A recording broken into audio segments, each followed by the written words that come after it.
In this day and age, there's a lot of information put out. There's a lot of gurus, a lot of coaches. There are various people that's always offering advice. I would highly suggest that you always check in with your spirit and check in with your soul to see if this person is in alignment with you and what they're saying actually makes sense. And they're actually living this stuff. They're just not saying it because it sounds really, really good.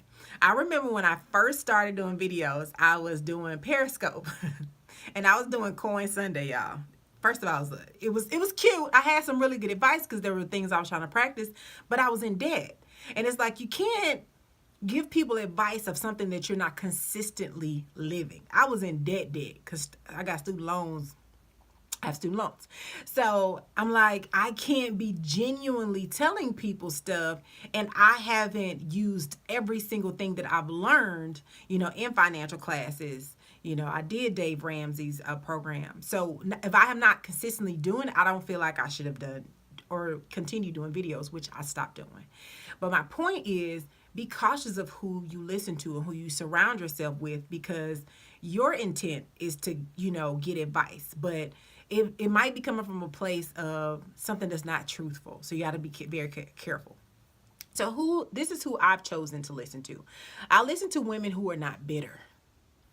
That's my number one. Like a woman that is not bitter, like you can tell that she's always joyful. She's actually happy. Even when crisis is going on in her life, she still has something encouraging to say.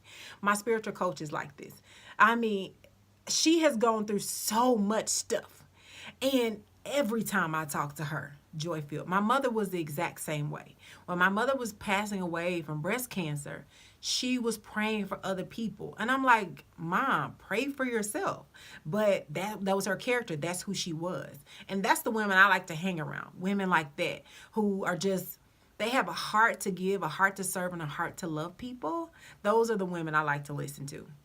Number 2, women who choose not to trip on every single thing. Like the woman that doesn't find fault in every single area of something. Like she don't like the traffic. She don't like to wake up at 8 a.m. That's just too early for her. Or whatever. It's like every single thing in life, there's a problem with it or somebody's done something to her. Victim women or victim men, I honestly can't follow. I can't listen. I can't buy their books.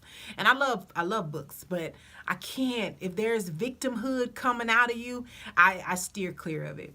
Number 3 is men and women who are actually faithful to each other. So let's say you want to be in a relationship and you may have, a relationship coach you listen to.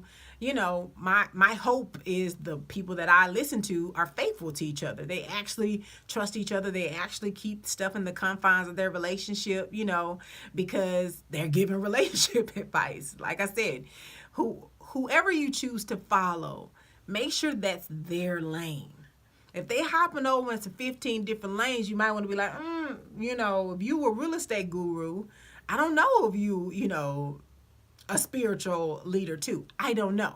You just have to check in with your spirit, check in with your soul, and make sure that you feel like it's authentic. The 4th one is married men, married women who've learned the art of forgiveness, especially, like I said, if you're looking for a relationship coach or something like that. Because I was told by my spiritual coach who's married, forgiveness is the most consistent thing that you're gonna use in a relationship. Forgiveness is the most consistent thing that you're going to use in a relationship, because no relationship is perfect. No partnership is perfect. No friendship is perfect. So I just use that now in my friendships and my partnerships.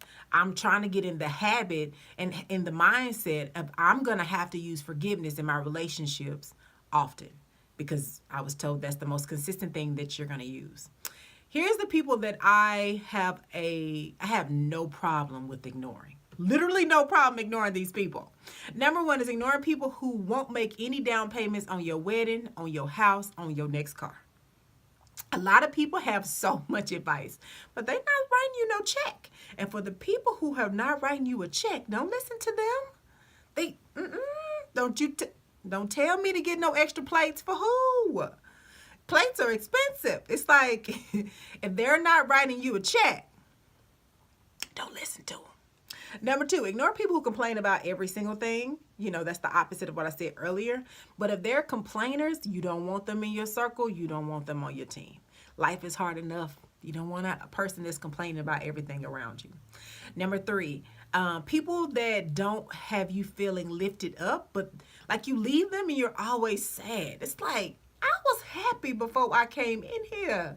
You know, maybe ignore those people, especially in your single season. Your single season is going to be your most, the time that you have to do the most things for yourself to advance yourself and advance those people around you. So you want to eliminate that people that's toxic, that's not feeling your energy, not feeling your tank, not feeling your mind, not pushing you to be better. It's so funny because before I did this recording, I called one of my best friends. I was like, do you think I should say this or like that? And she was like, yeah, that's true. Like, people like that around you, they can encourage you and say you're on the right track, you know, very proud of you, and go on about their business. You don't want people that every time you talk to them, you just feel down and depleted and your ideas are stupid. If they make you feel stupid or less than, it might be time to evaluate the relationship or evaluate your heart to see if it's something that you're creating that's really not happening. Either way, it could be, you know, that. Last one, ignore the people who probably wouldn't even get you a coupon for diapers. They wouldn't get you a coupon for Lysol. Ignore those people. They got advice, but no for real support. They're just talkers. Ignore the talkers who are trying to fill time. Especially ignore the people that haven't prayed for your future, and ignore the people who haven't prayed for your right now. They haven't prayed that you sustain everything that you've built, that your finances are growing, or that you're walking into more abundance, or you know, you have good relationships with people that you work with. They're not praying for your rise. Don't listen to these people. Don't listen to them at all. I talk about this more in depth in my singles chapter in my book, Never Ask for Permission Again. So make sure you all head over to loganrenee.com or click on the link in the description section. And if you want an autographed copy, just email me. But if you don't, just go to loganrenee.com or click on the link in the description. And I'll see you all in the next video. Make sure you subscribe. Bye.